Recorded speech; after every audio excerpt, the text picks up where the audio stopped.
Welcome to English Without Borders Network. And today we are very happy to continue our Thursday series of English Without Borders webinars. And we are so excited to introduce our speaker today, Codie Chaudoin. And today she will talk about debate improve learner speaking skills. So let me briefly introduce our speaker. Codie is an English language teacher and trainer who began her career working with immigrant adults in the United States before becoming a public school teacher. She was an English language fellow at Queen Rania Teacher Academy in Amman, Jordan from 2017 to 2019. There she worked with Jordanian and Palestinian public school teachers to implement best practices in literacy teaching. She provided workshops for Access teachers and presented at the annual Teacher Skills Forum. Codie currently lives in Riga, Latvia, where she works as an English language coordinator at the international school. So welcome, Codie, to English Without Borders. And with great pleasure, I'm giving the floor to you. Over to you. Thank you. Thank you. I'm so happy to be here. So one of the things I enjoyed most about my time in Jordan was getting to talk to teachers and share ideas and learn from you as well, because I find teachers have so many good practices. And when we have these opportunities to talk together, it's really enriching, I think, for everyone. So I hope you find what I have to present valuable, and I love to hear what you do and who you teach and how your students are and that kind of thing. So I understand that last summer you had a session about debate, and I don't want to repeat everything that was done in that session. So what I'm going to do, it's a little bit different. It's about using some debate strategies. So let me share my screen and I'll get started. Okay, so again, we will talk a little bit about a few formal processes you can use, but it's not so much about debate as how we can integrate these debate skills into so much else of what we do. So for example, why should we practice debate skills? Now, for me, I always take a functional approach to language teaching. And what that means is that when we speak, we can think of language like a tool, that we are using this tool to do something in our lives. And debate skills, I think it's a tool that you can use in many, many, many areas. Your students can use this not only in English class, but in math class, and science class, and history class, anything that they're doing, because part of being academic is having evidence for our opinions. We don't just state our opinions and leave them there. We want to have some evidence. So if we think of these debate skills as a tool to help students make cases for themselves, I think it's really valuable. And also, if you are married, for example, you might find some of these approaches valuable as well. You want to try them on your husbands or wives or children, for example, see how that works. But here's my question for you. So what is difficult about teaching speaking? And not going to ask anyone to answer out loud. I'm going to ask you to keep yourself muted, but here's my challenge for you. See if you can tell me what is difficult about teaching speaking. And I'd like you to keep your mics off, but speak out loud and see how long you can talk and answer that question.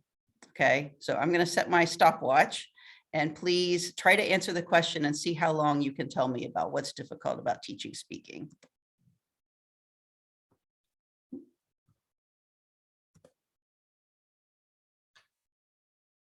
So I hope you are speaking out loud right now on your own. Let's see how long you can go.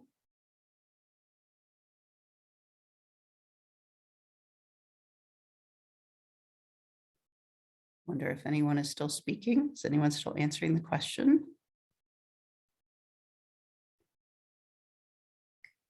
I'm going to stop the timer at 30 seconds.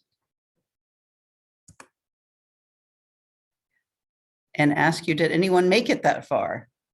Was anyone able to speak for 30 seconds straight? If you were, give a little wave, or you can tell me about it.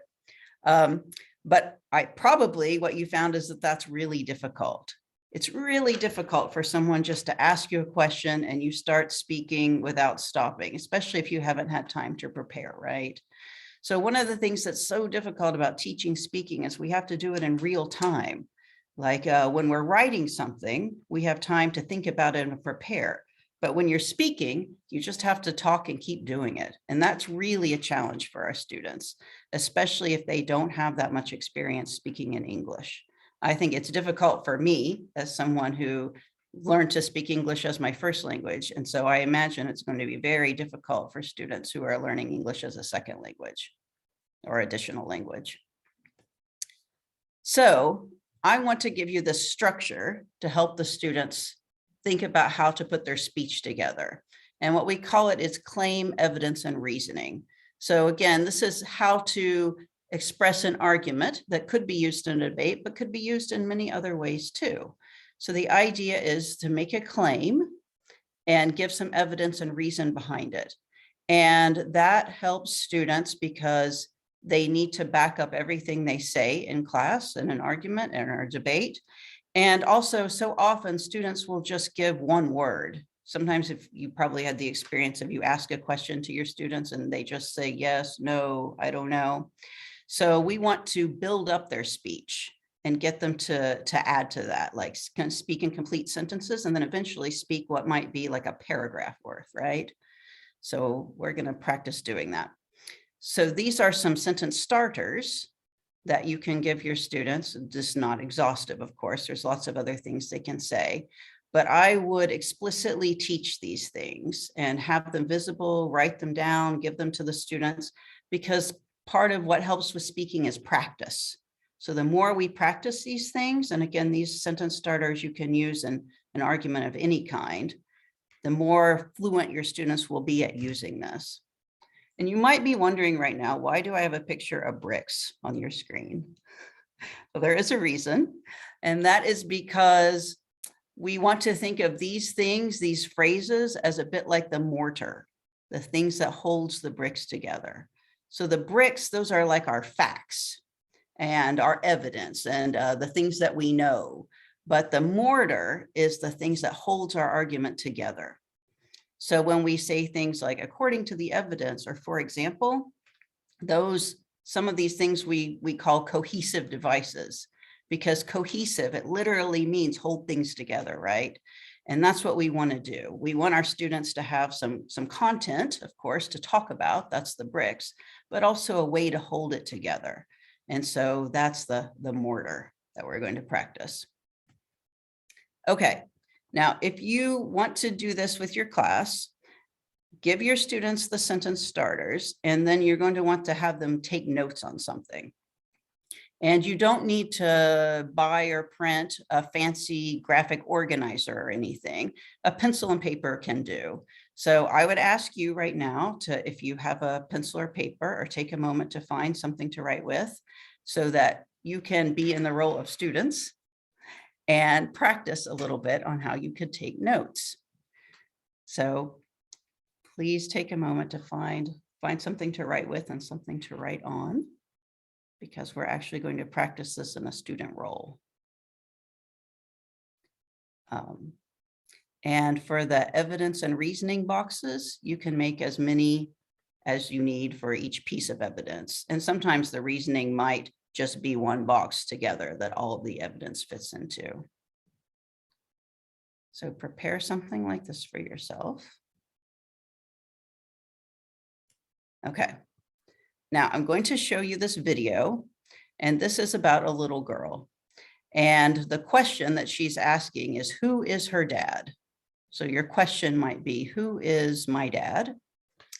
And she is going to make a claim. You can see from the title, her claim is going to be that her dad is an alien. So the question, who is my dad? And the claim, my dad is an alien. So I'd like you to listen to this video. And as you listen, take notes on the evidence that she gives for why her father is an alien. I have evidence that proves my dad's a space alien. He speaks a weird language. He drinks green stuff. He says he's from Albuquerque. I'm not buying it. I mean, just look at him. And one more thing, he has a spaceship. The evidence doesn't lie. My dad's an alien. Okay, how did it go? Did you get some of her evidence down? Okay, let's see. So her question is, who is my dad? I have evidence that Sorry. proves my dad's a space alien. He speaks a weird language. I'm a little rusty on Zoom. Sorry, excuse me for that. Okay, so her claim is that my dad is an alien. Evidence 1, he speaks a weird language. Did you hear what his weird language was? There, he's doing it in the mirror right now. He's gargling, right? That's his weird language. Did anyone hear any other evidence? You can unmute yourself and say if you did. I hope you heard he drinks green stuff. We have that glass of like a green juice. And then finally, he has a spaceship. Okay, so now we have our question, our claim, and our evidence. So let's think about what the reasoning would be for that. Anybody have any idea of how we could make a reasoning statement about this evidence?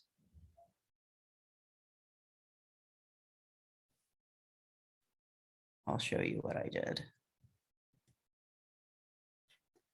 I think that my dad is an alien. For example, he speaks a weird language. He also drinks green stuff and he has a spaceship. This evidence supports my claim because only an alien would behave like that. So you can see what I did there is I put those cohesive sentence starters in italics, and then I filled in with my claim and my evidence and my reasoning. So the reasoning is often the hardest thing for students to do. A claim, that's pretty easy, right? And evidence, if they have something to work with, they can usually find it. But the reasoning can be really tricky, but it's also really important because the reasoning is what teaches them higher level thinking skills. So if you're wondering how to decide what the reasoning is, think about how or why the evidence suits that claim. So, and of course, this example is a little bit silly, right? But when we're reading something more serious, like how or why does that evidence work with that claim? That should be the question that your students are asking. Okay, so we're going to practice now. And again, you can have something to write with. I'm going to tell you that the question is, did the dog bury the cat? And this video, it doesn't have any words. It's all just, you have to watch and see. So if you were to do something like this with your students, what you'd want to do is make sure that they have the vocabulary that they're going to need to talk about it because they won't hear it in this video. So for example, in this video, one of the key pieces of evidence relates to the collar that the cat wears around her neck. So I'd want to make sure that my students knew the word collar, for example. Okay. So did the dog bury the cat? We don't really have a claim yet. But as you watch, make a claim and think of like what your evidence can be.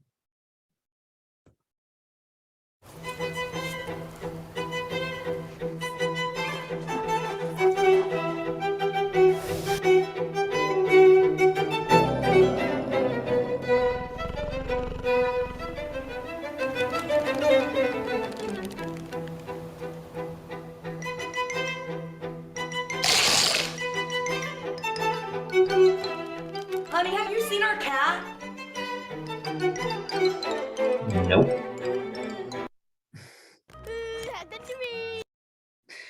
All right. So did the dog bury the cat? Oop, sorry, a little too far. Again, I'm a rusty on Zoom. Has anyone got a claim for me here? Did the dog bury the cat?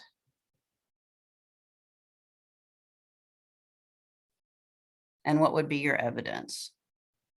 It's fine to respond in the chat, or you can unmute yourself or raise a hand and say.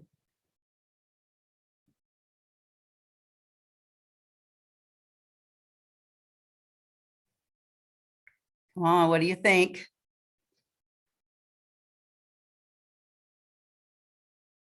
What did you notice?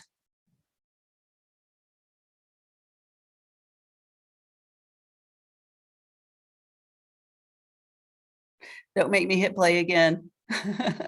Or I can if we need to. What did you see the dog doing to start with? Please play again. Okay, yeah, I'm happy to.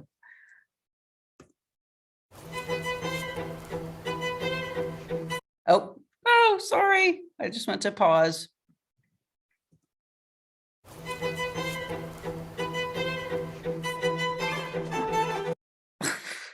Shoot. So you see the collar there. Mary.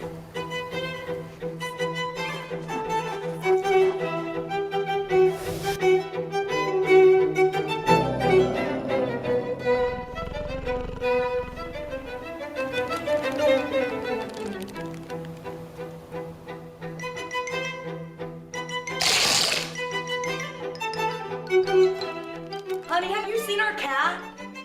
I agree with that in the chat. Yeah, so the dog did not seem to like the cat.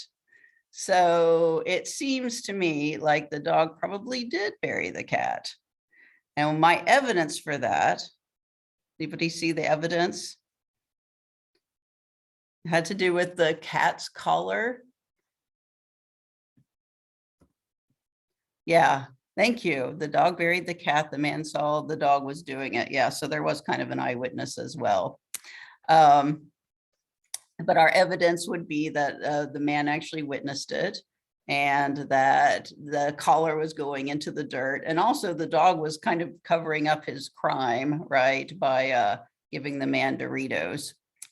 So what would our reasoning be? Did the dog bury the cat? Yes, I saw him bury the collar. I saw the man also saw it. And he seemed like he wanted to give the man snacks to get him to stop. So I think our reasoning is that since the cat was missing and the dog's trying to cover it up, he probably did bury the cat.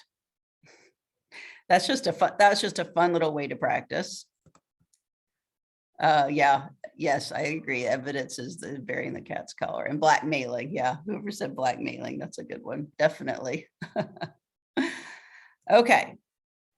So now get to that slide that I kept previewing with you. Yeah, the cat was gone because we saw the cat posters as well. Okay, so philosophical chairs. Now this is a format that you can use to have a simple debate. And what I really like about this is that you can have a for and against side, a pro and a con, but it also allows some flexibility because students don't have to decide right away whether they are on the pro or the con side. There, you're going to ask a question and they have an opinion. And then if you are physically in your classroom, you might have your classroom arranged like one of these pictures here, where either all the pro side is going to be here and all the con side here, or you can have them in sort of a semicircle with pros and cons. But the great thing is that it's okay to be in the middle. It's okay if you're not sure. If you're not sure, if your students aren't sure, they can be in the middle and they can listen to what the others say. And then at any time, they can get up and move to the pro side or the con side. So you might change your mind, or students might change their mind while they're listening to what the others say. And that's really nice because you're not locked into any position. You can think about it and you can be flexible. So again, this is something that ideally you would do in person with your kids, and you would have the classroom set up this way. Of course, we are not in person, so we're just going to look at how the procedure goes, and we can imagine that we could move to one side or the other. Okay, so if you do this with the students, you want to give them the question, and then they can have an initial opinion. But again, it's okay if they're not sure, because they can change at any time. And because this is an open sort of discussion, we want students to be respectful, but also open-minded. It's always okay to change and consider what you might have done differently or what you might think if someone convinces you. But we also don't want to interrupt someone who's speaking. And then to get more speaking practice out of this, what you're going to want to ask them to do is, can they repeat what the person who spoke before them said or summarize their argument, whether they agree or disagree, because that'll give them more speaking practice. And it'll also help that make sure that everyone is clear, everyone is understanding what's going on. So here is my question for you, and I'm going to ask you to do this in the Zoom poll. And the question is a hot dog a sandwich? And you can say yes, no, or I'm not sure. You don't have to decide right away.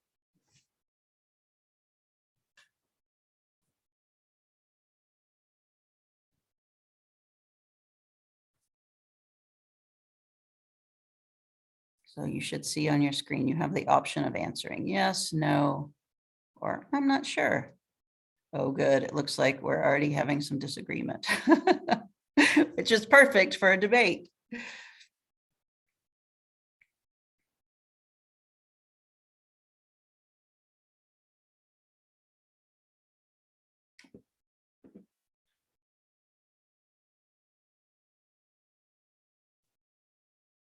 All right, anyone else like to answer?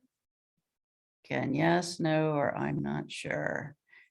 And if you answer, remember that you're going to have to give some evidence and reasoning for your claim. A hot dog is or is not a sandwich. Okay, couple more seconds. And I'll end it. So here's our results. All right, so 2 people said yes, a hot dog is a sandwich, and 1 person said no. So I'll ask those of you who answered, what is your evidence for a hot dog being a sandwich or not?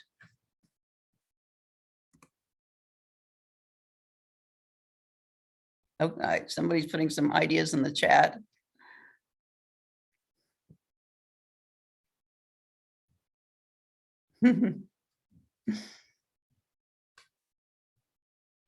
Okay.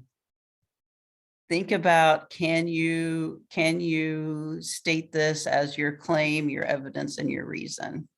And I would love it if you would be brave enough to unmute yourself and tell our whole group.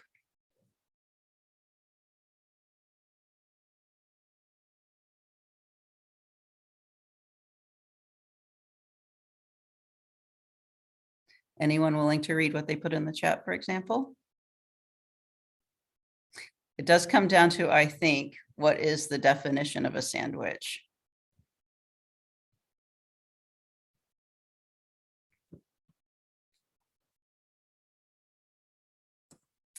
Okay, so I think I'm going to say yes on this. I'm going to say yes, I think a hot dog is a sandwich.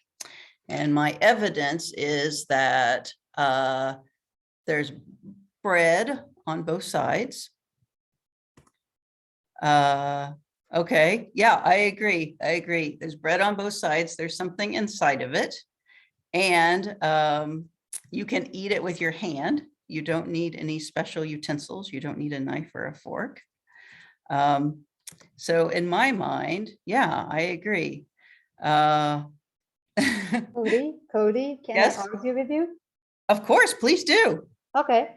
So just imagine that the child asks you, he or she doesn't know and haven't seen hot dog and sandwich. And he or she asks me, what is the difference between hot dog and sandwich? Are they the same? I would say no, because I would say hot dog is just the bread and you put like sausage or some stuff inside, while sandwich is just flat bread where you just put layers like cheese and, maybe cauliflower, cabbage, or, other stuff. So this is how I will explain the child who haven't seen none of these in his or her life. So if I say they're the same, then the child will be kind of confused and would not differentiate between hot dog and sandwich. I mean, I agree with you. So to summarize what you said, because that's something we want to do in philosophical chairs, What you said is that it would be confusing for a child who asked what's the difference between a hot dog and a sandwich. And if you told them it was the same, they wouldn't really be able to differentiate or distinguish a hot dog and a sandwich. And also that a sandwich is flat. So I hope that was a good summary. But I'm going to respectfully still disagree with you. And I'm going to say that I do think a hot dog is a sandwich.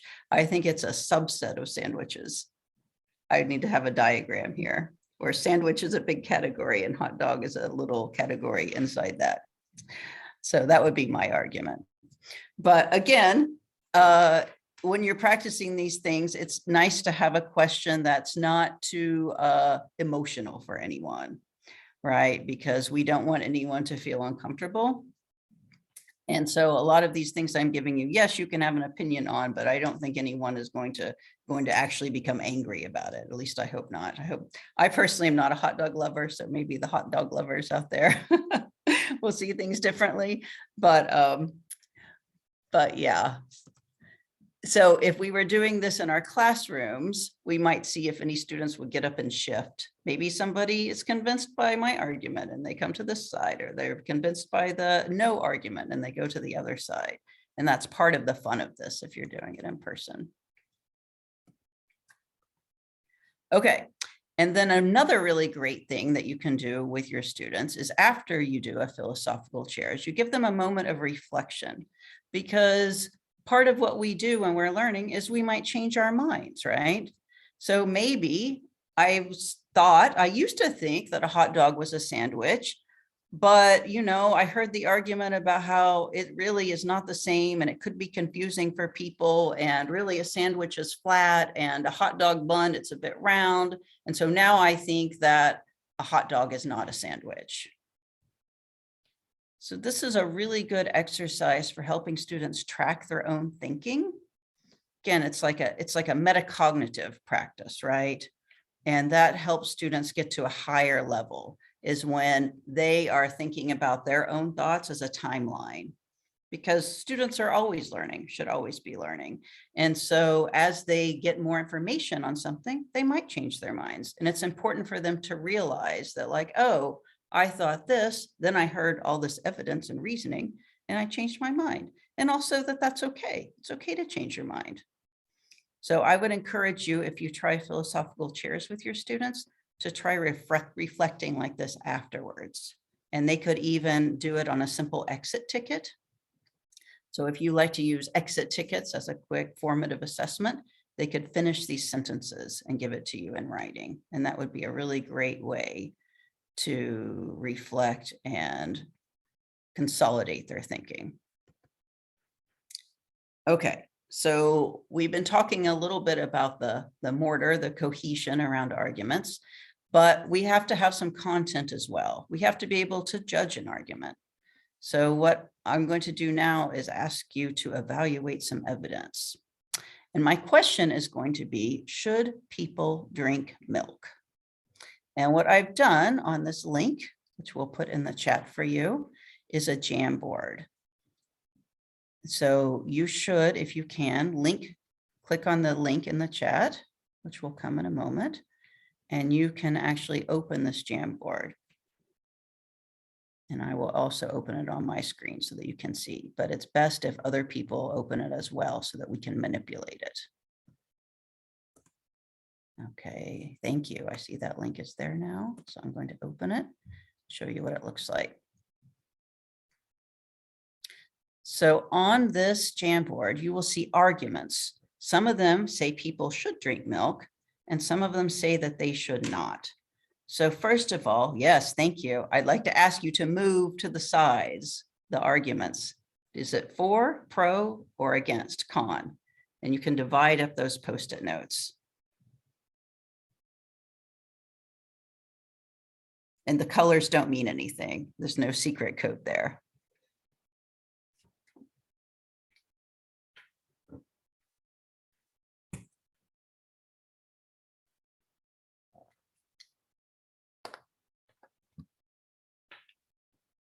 So go ahead and move those around. Maybe I should draw a line.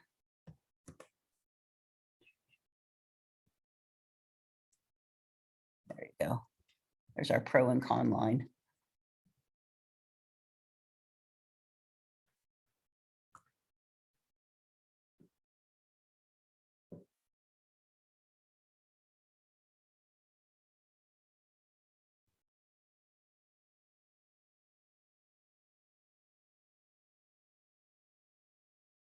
Yeah, great.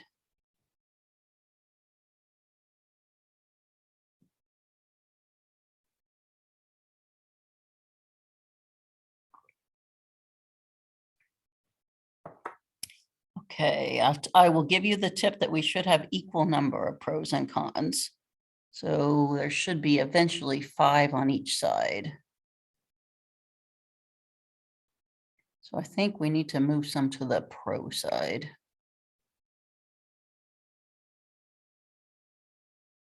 Yeah, thank you.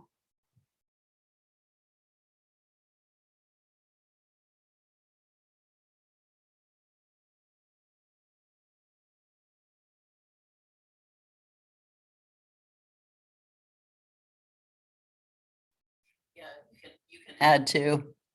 I see somebody's added a post-it.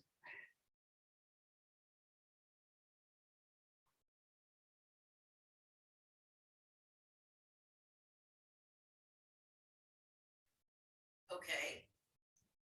So great. Now I'm going to tell you that the pros and cons, they kind of match up.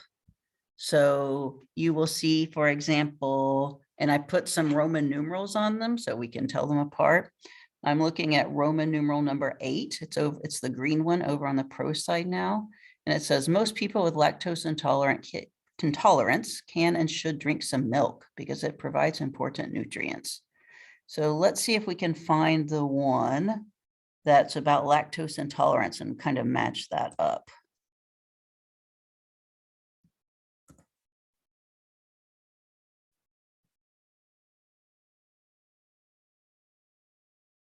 And I did see your question. So I will respond in a moment.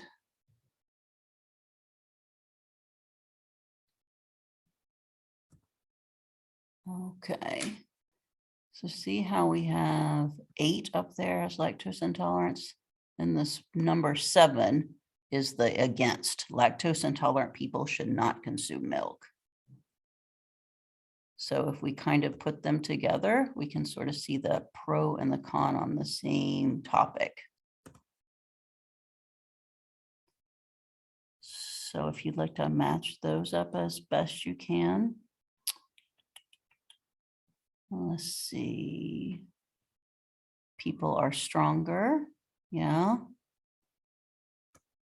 Oh, osteoporosis. So that's when like your bones get weak. Oops, I'm gonna move this and put this pink one here because that is about my osteoporosis. And that one actually says that there's an association between drinking milk and having osteoporosis. So who knows? Let's see. Children drinking milk. Yeah. Children drinking milk. Cancer. Could milk cause cancer?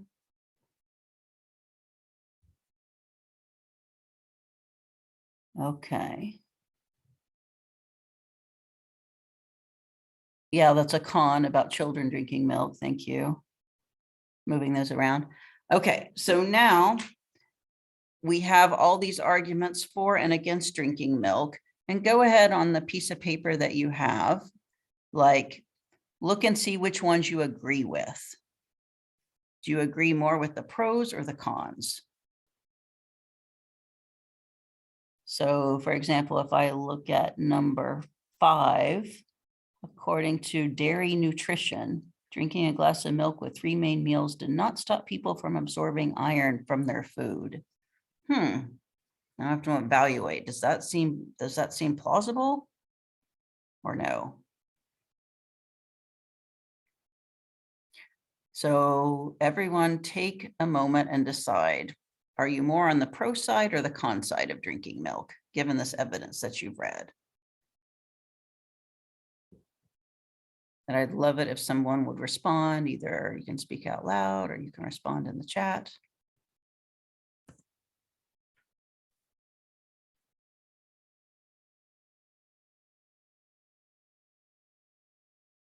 Oh, I have a con. Okay, what was convincing? Why should we not drink milk? What is the evidence that convinced you? Can you make a claim people should not drink milk? Can you give some evidence for that?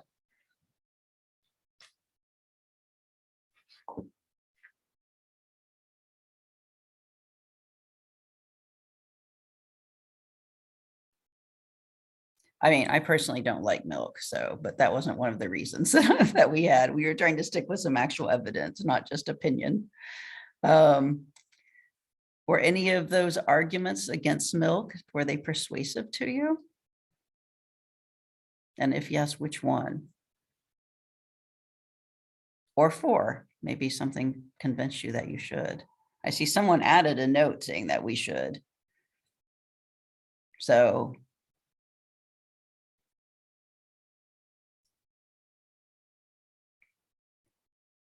if you're doing this in your, oh, okay, wow, lots of chats now.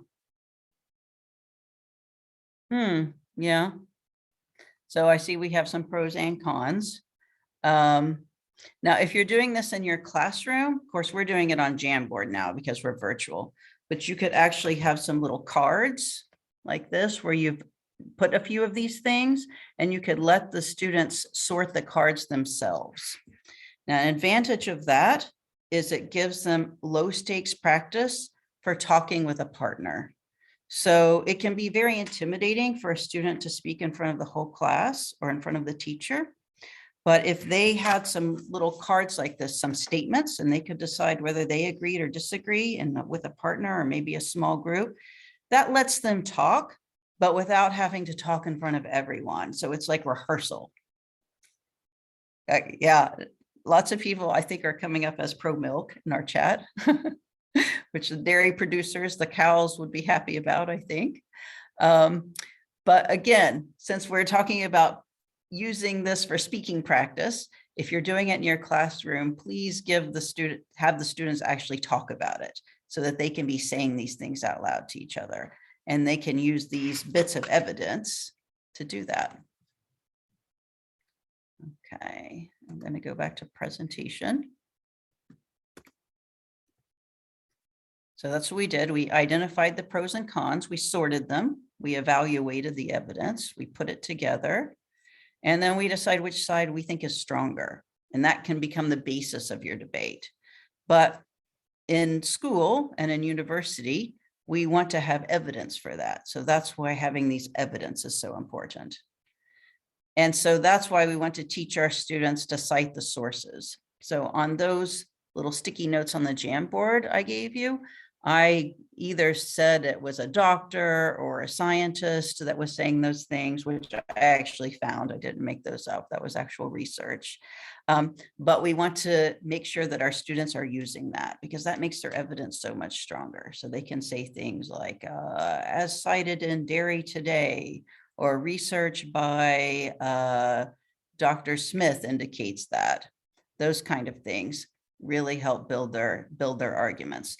But again, they don't have to necessarily research all this on their own. That can be overwhelming. But if you just give them like some little cards or something to sort, that's a great way for them to practice that. Okay, another one of my favorite things to use is Flipgrid. And I don't know if you are familiar with this. It's an app on your phone or a website. And what's really great about Flipgrid is it's really specifically helps develop students' speaking skills. And so, and I don't know that if everyone has, or if your students have access to laptops and cell phones and the internet all the time, but this is definitely worth having if you're able to. So what Flipgrid does is it allows you to post a prompt or a question to the students, and they can actually respond with a video.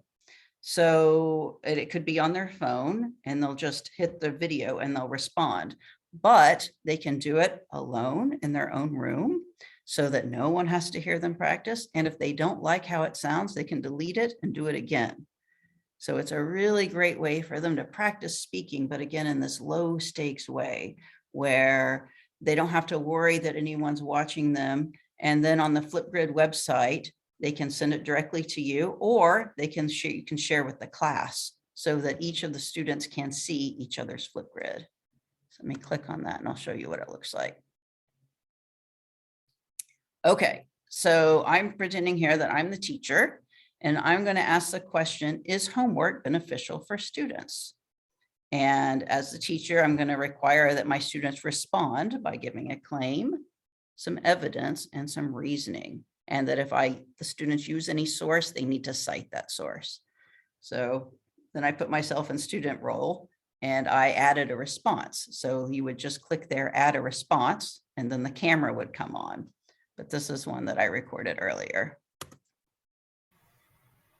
I think that homework is beneficial for students' learning. For example, homework can help parents know if their students are experiencing learning difficulties. According to researchers at Johns Hopkins University, who studied a process called TIPS, or Teachers Involve Parents in Schoolwork, students who parents help them with their schoolwork achieve more. This evidence supports my claim because it shows that parents being involved in their students' learning makes students do better. So that's a great way that your students can respond to you without having to do it in front of everyone. And like I said, you can practice this, and I'm not going to tell you how many times it took me to to record that simple video there. I had to restart myself several times, but that's good because for your students, that's always practice, right? So if you are able to have Flipgrid, and you can set up a free account for teachers. This is not a paid thing, I should stress. It is free if you can have a teacher account. And if you're able to have this kind of internet access and your students have access to technology, this is a really great way to practice speaking in anything, not just debate. You can give them a debate question and they can respond to each other, but anything, any kind of homework. If you want their homework to be about speaking, that's a great thing to use. Okay. And if you don't have Flipgrid, or your students don't have necessarily the same kind of stuff, you can do a similar activity with just a voice recorder app. So I do that a lot too. I have an iPhone, so the app that I use is called Voice Recorder. It's free. And sometimes when I'm speaking with a student or having a student practice speaking, give a presentation, I record them just with this voice recorder app, and then you can email it either to yourself or to the student. So sometimes I record a student with my voice recorder app and I send it to them and I ask them to listen to themselves, and they can like judge how they're speaking. Again, they can listen to themselves at home in their own room, wherever. They don't have to be around other people, so they don't have to feel nervous about speaking in the same way. And all of these low stakes practice, it helps them for when they actually are speaking in class. I think that to practice a speaking skill, it's really just about repetition. Give them some sentence starters that they can use over and over again, and let them practice with a partner, by themselves, and so they can build up to speak in front of the whole class, in front of all the students. And if you're wondering where I got a lot of that evidence for the drinking of the milk and the homework and all that, it's from that great website that you see linked there. It's called procon.org. And so this is a website where they've taken many, many issues and they have research for both sides. So literally you can click on an issue and you can see all the arguments for and all the arguments against. And that's where I got those citations about the milk, was from this procon.org website. It also has lots of lesson plans. The only thing is, of course, you'll want to curate it for your students and make sure that you don't pick a topic that's too controversial or something that's going to make them feel emotional, right? Or if you do that, you do it carefully. So, you know, it's great to have some more academic topics than what we did today, like climate change, for example, things like that. But you know your students best. So I'd say just be careful about the topics that you pick. And then I included some examples of other cohesive devices, so that if they're counter arguing, I can use some of those things too. So I hope that you consider using some of these resources with your students and some of these activities. For example, philosophical chairs. That's a great way to just to have a classroom discussion in a structured way. It gives students the opportunity to hear what others say and change their minds. And now, if you have any questions or we'd like to have a discussion, it'd be great to hear your voices for a change. And I'd love to hear what you're doing with your students or any recommendations you have. Anyone like to share? Yeah, thank you. Thank you, Codie. Such an interesting presentation. So I learned so many useful tips from your presentation. Thank you so much. And also, like, you know, the participants are putting their questions in the chat box. You Okay. can see those questions in the chat box. Or if you want us to help you with the questions, we can do that. Great. Thank you for pointing that out. I think my video was covering the questions. Okay. I'm going to go back a little bit. Okay, I see. What elements are important to create a good environment for a debate? I guess I would say you need to have a good amount of trust, that social emotional kind of learning piece, because students have to be able to be respectful to each other. And you have to be clear that we're not attacking a person, that even if we don't agree with them, it's about their ideas. It's not about them. That no one should be taking things personally. No one should be talking about anyone personally, that we can be friends, we can be respectful colleagues. And so I think we say soft on people, hard on ideas, for example, which means, of course, we don't want to make anyone feel personally attacked, but we want to engage with their ideas. So I would say that is a good one. And setting these rules. So when I showed you the philosophical chairs, it's things like don't interrupt the speaker, maybe summarize what they say. Those kind of routines are really helpful for a classroom debate. Let's see, what else have we got? Okay, who usually chooses the topic for debate? If you as a teacher do that, how do you do that? Do you use any surveys to define your students' interests? Yes, I would say yes, yes, and yes to all of that. So what I've done as a teacher is I've kind of selected some topics, again, that I think will be interesting to teach to students, especially teenagers, but that are not going to be so sensitive, right? So when I was teaching high school a couple of years ago, I gave my students some possible topics, just like you said, and then let them choose out of those. And so what my students ended up doing was like animal rights, like should animals have rights?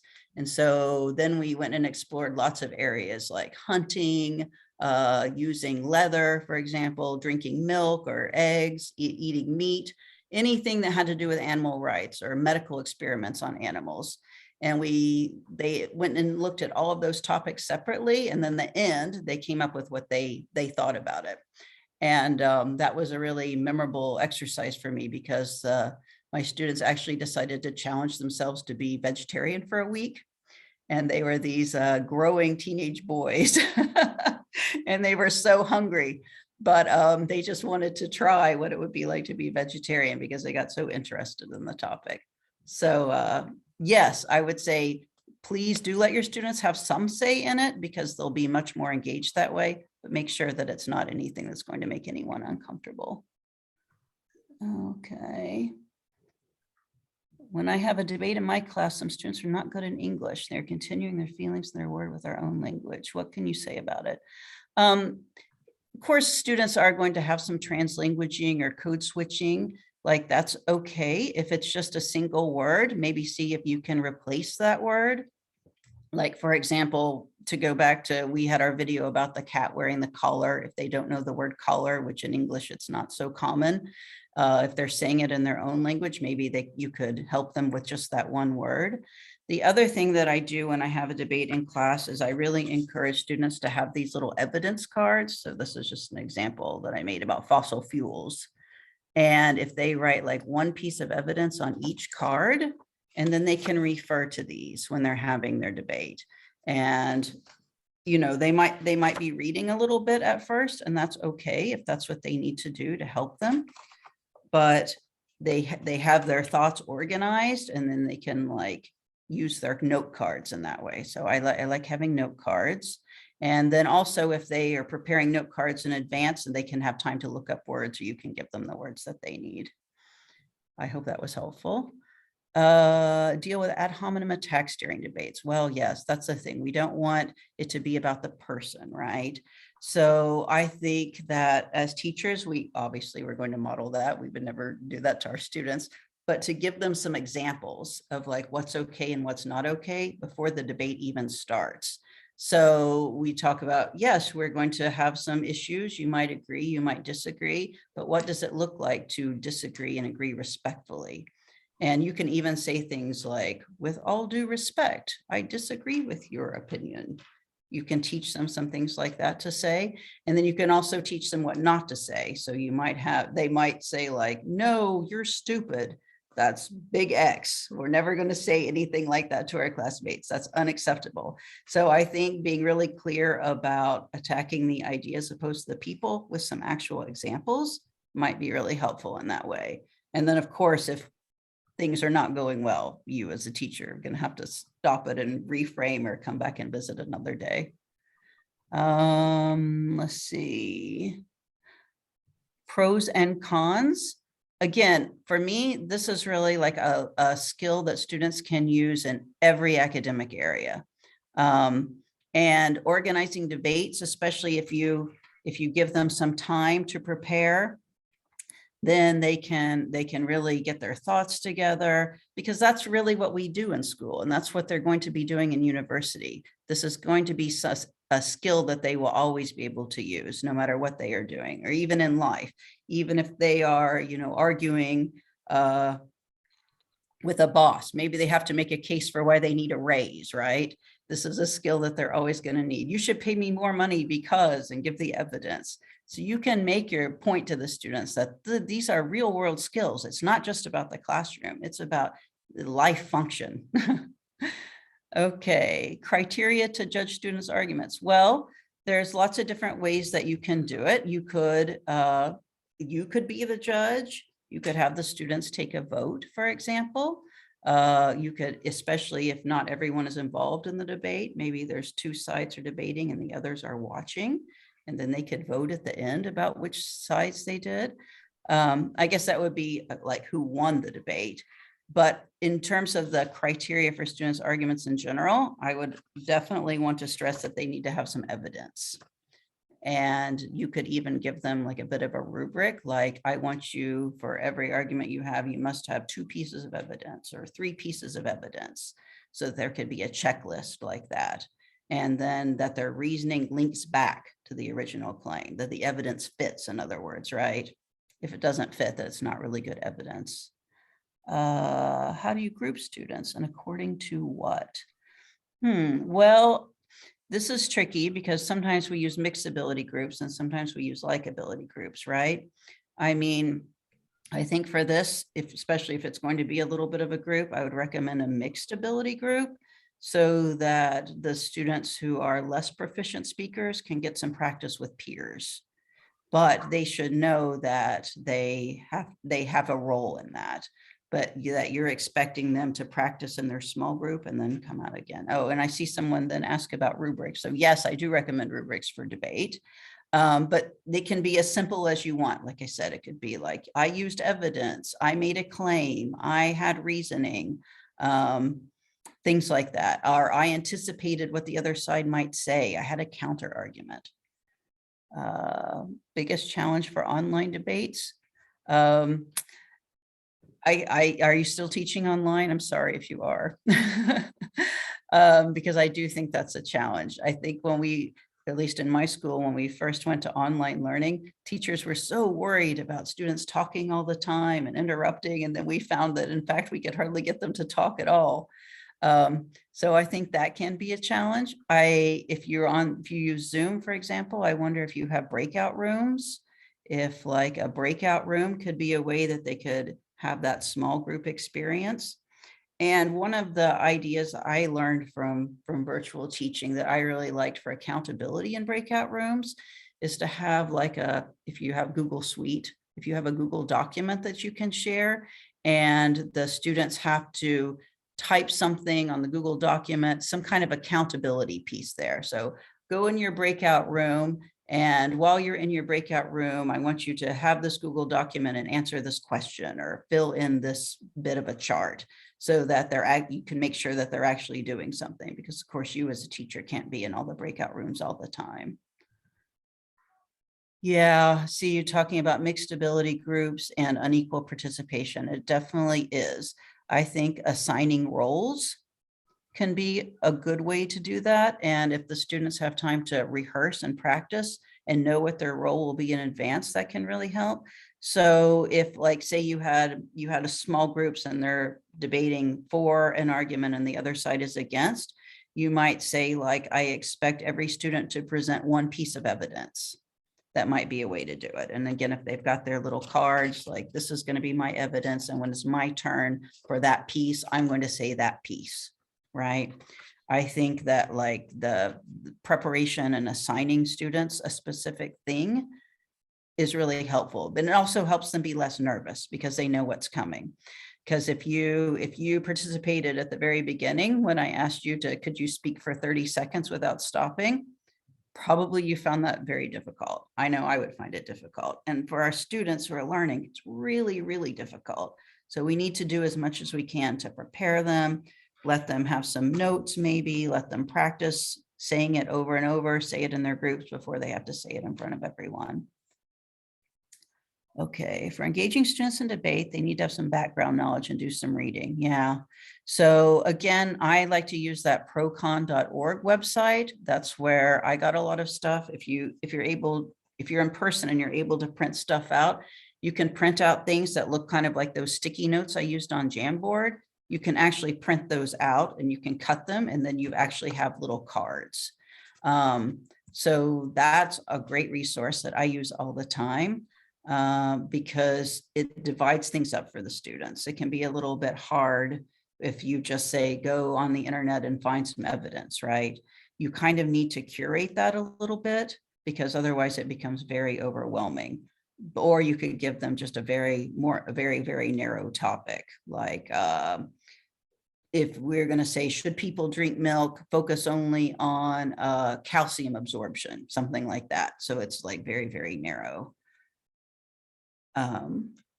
What do you use, teachers? You're the experts on your students in your classrooms. What do you like to do?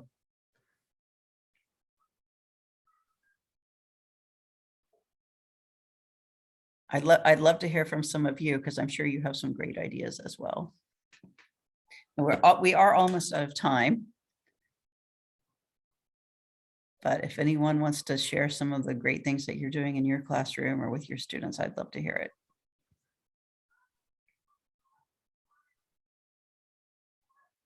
Oh, my question was just, what are you doing?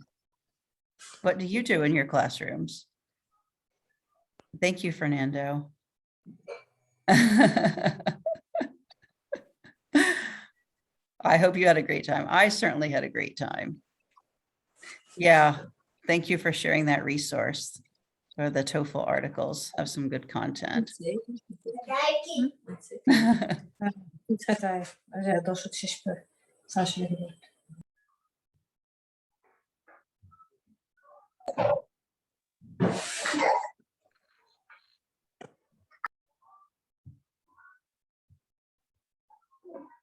Okay, so Codie, I guess, like, you gave lots of food for thinking for teachers today. I mean, just, very rich presentation. And also just, thank you so much for sharing your own experience, and also just, sharing the resources. So it's really amazing. I guess, like, teachers will consider now debates from a different angle from today onwards, and they will use more debate activities in their classroom. I completely agree with you that debates help to boost necessary skills for argumentation, as well as just, for bringing evidence, for critical thinking.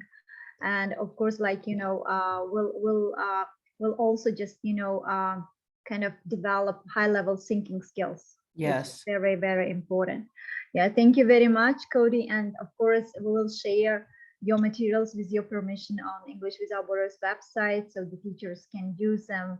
And also just, we'll share with their colleagues back in their schools. And of course, like, we really just like your presentation, and we can see in the comment box so many teachers are sharing their words of gratitude to you. Thank you very much. Very productive presentation and very productive webinar.